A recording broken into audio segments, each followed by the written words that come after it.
योगाचार्य जी channel देखने वाले सभी दर्शकों का यथा योग्य अभिवादन। आज हम प्राण के बारे में बात करेंगे। प्राण के होने से ही हमारा जीवन है और यदि प्राण नहीं है तो जीवन भी नहीं है।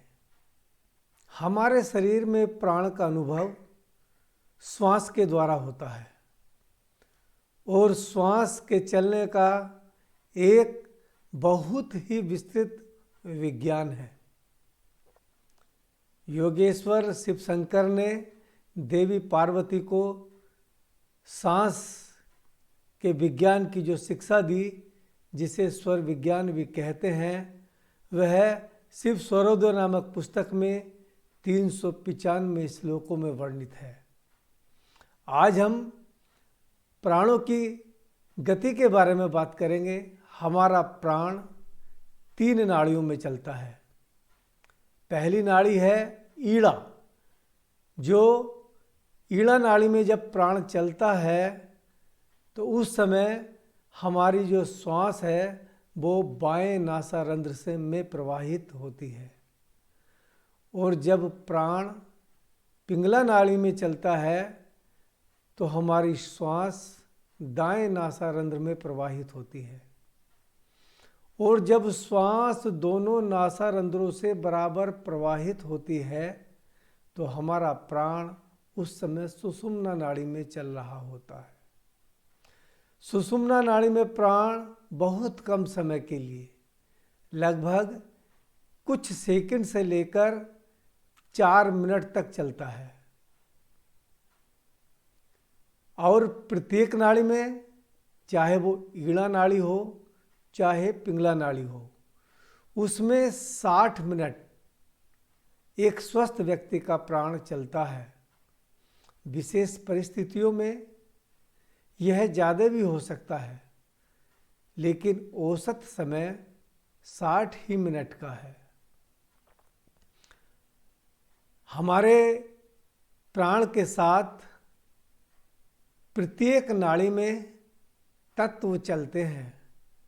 जैसा पता है कि हमारा शरीर और पूरा ब्रह्मांड 5 तत्वों से मिलकर बना है।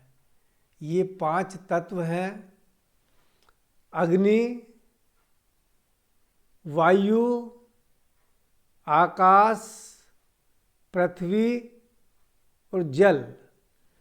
ये 5 उंगलियां हमारे 5 तत्वों का प्रतिनिधित्व करती हैं। सबसे पहले आत्मा से आकाश तत्व की उत्पत्ति हुई और आकाश तत्व का प्रतिनिधित्व करने वाली हमारी जो उंगली है वो मध्यमा है। आकाश से वायु उत्पन्न हुई, जो तर्जनी उंगली उसका वायु का प्रतिनिधित्व करती है। वायु से अग्नि उत्पन्न हुई और अग्नि जो है, अंगूठा जो है वो अग्नि का प्रतिनिधित्व करता है। अग्नि से जल उत्पन्न हुआ, हमारी कनिष्ठिका जल का प्रतिनिधित्व करती है और जल से पृथ्वी की उत्पत्ति हुई। जो रिंग फिंगर है यह पृथ्वी का प्रतिनिधित्व करती है। हमारे प्राण में 5 तत्व किस प्रकार चलते हैं? जब कोई नाड़ी सक्रिय होती है तो सबसे पहले वायु तत्व चलता है। वायु तत्व की पहचान के लिए, क्योंकि वायु तत्व में प्राण की जो लंबाई है वो 8 अंगुल होती है, यहाँ से यहाँ तक 8 अंगुल होती है। यदि प्राण किसी भी नाड़ी से चल रहा है, 8 अंगुल तक आ रहा है, थोड़ा तिरछा चलता है, यहाँ से इधर को चलेगा, यहाँ से इधर को चलेगा, तो उस समय वायु तत्व चल रहा होता है। तो जब कोई भी नाड़ी प्रथम बार सक्रिय होती है तो उसमें वायु तत्व चलता है और वायु तत्व की लंबाई 8 अंगुल होती है और 8 मिनट तक वायु तत्व चलता है। वायु तत्व के बाद अग्नि तत्व चलता है। अग्नि तत्व की लंबाई 4 अंगुल होती है और जो श्वास है वो गर्म होती है, 4 अंगुल आएगी और ऊपर की ओर जाएगी। उसकी जो गति होती है इस तरह होती है। अग्नि तत्व के चलने का समय 12 मिनट है। अग्नि तत्व 12 मिनट तक चलता है। अग्नि तत्व के बाद पृथ्वी तत्व आता है और पृथ्वी तत्व की जो लंबाई होती है वो 12 अंगुल होती है। 4, 8, 12 अर्थात यहाँ तक पृथ्वी तत्व चलता है। पृथ्वी तत्व भी वायु तत्व की तरह थोड़ा सा तिरछा चलता है, लेकिन उसकी लंबाई ज़्यादा होती है। पृथ्वी तत्व और वायु तत्व की पहचान के लिए यदि हम दोनों हाथों को इस प्रकार खड़ा करें और यदि वायु उंगलियों का स्पर्श कर रही है तो समझ लो वायु तत्व है। यदि वायु उंगलियों का स्पर्श न करके हथेली या नीचे स्पर्श कर रही है तो पृथ्वी तत्व है। वायु तत्व और पृथ्वी तत्व के पहचानने में कुछ कठिनाई होती है। पृथ्वी तत्व गंभीर होता है, ना ज़्यादा गर्म होता है ना ज़्यादा ठंडा होता है। सबसे अधिक गर्म अग्नि तत्व होता है और अंत में जल तत्व चलता है। जल तत्व की लंबाई 16 अंगुल होती है।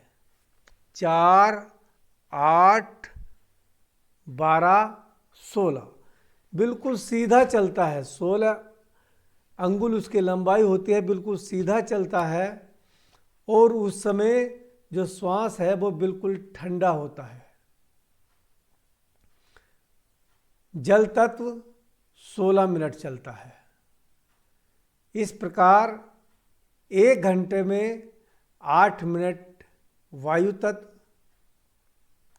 12 मिनट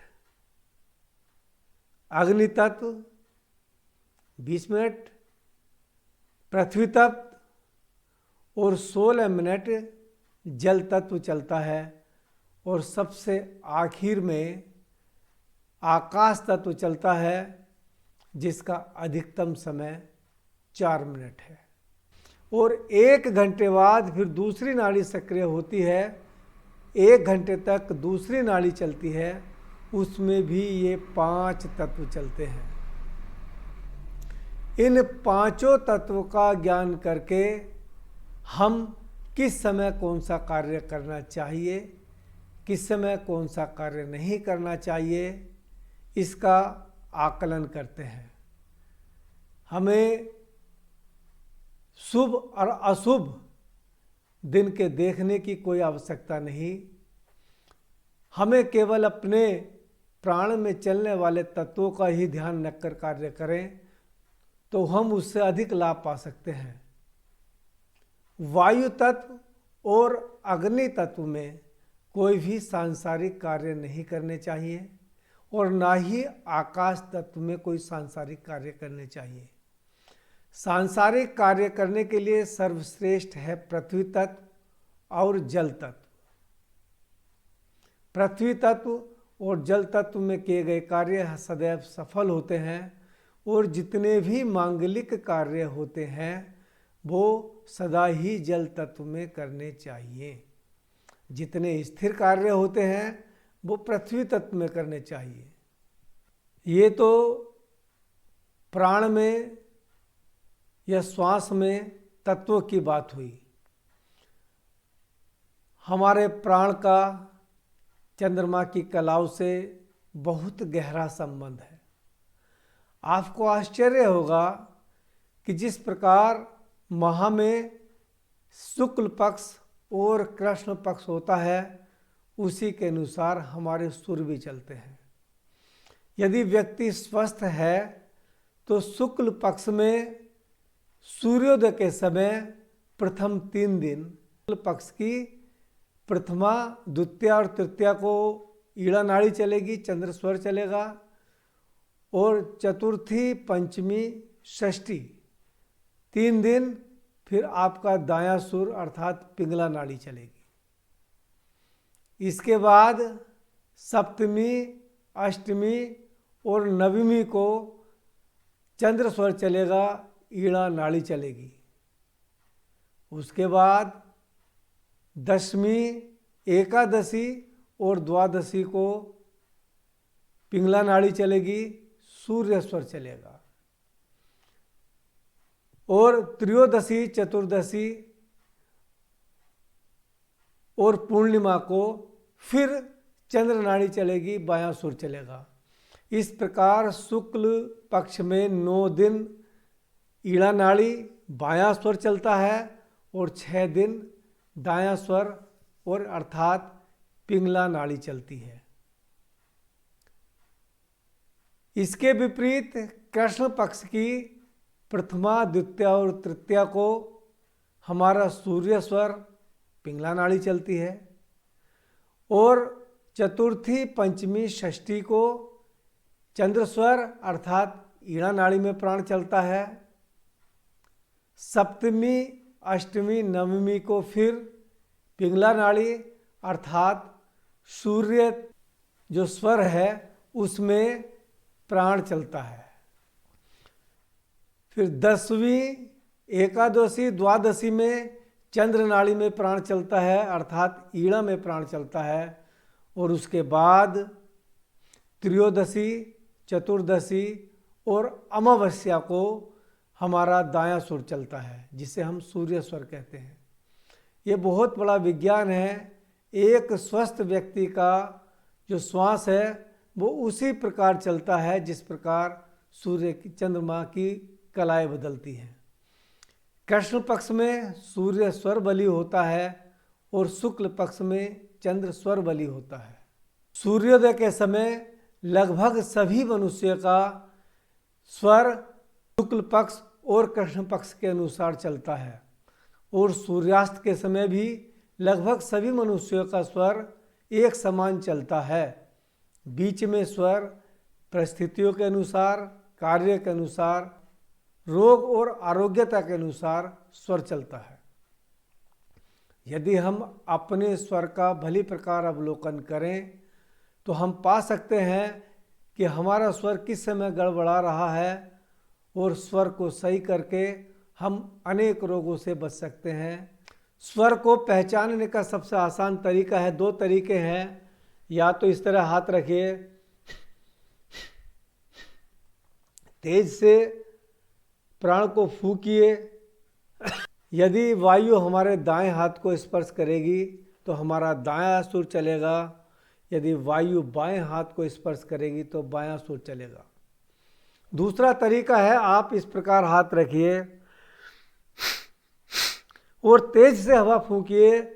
जिस हाथ की हथेली पर वायु का स्पर्श होगा वही हमारा स्वर चल रहा होगा। एक घंटे के अंतर से हमारा प्राण कभी ईड़ा में चलता है अर्थात चंद्र स्वर में चलता है, कभी पिंगला में चलता है अर्थात सूर्य स्वर में चलता है। और जब आकाश तत्व चल रहा होता है तो 1 मिनट से 4 मिनट तक, जब बाएं से दाएं की ओर जाता है प्राण या दाएं से बाएं की ओर जाता है तो उस प्रक्रिया में 4 मिनट लगते हैं। उस समय सुषुम्ना नाड़ी चलती है और योगी उस सुषुम्ना नाड़ी में प्राण के चलने पर ध्यान करते हैं, प्राणोपासना करते हैं और सुषुम्ना का समय बढ़ाते हैं। सुषुम्ना के समय में ही मन एकाग्र होता है और ध्यान आसानी से लग जाता है। यह सच कहें तो ध्यान तभी लगता है जब हमारी सुषुम्ना नाड़ी चल रही हो और दोनों सुरों से बराबर वायु निकल रही हो, तभी ध्यान लगता है और तभी समाधि लगती है और उसी समय हमें अनेक प्रकार की अनुभूतियाँ होती हैं।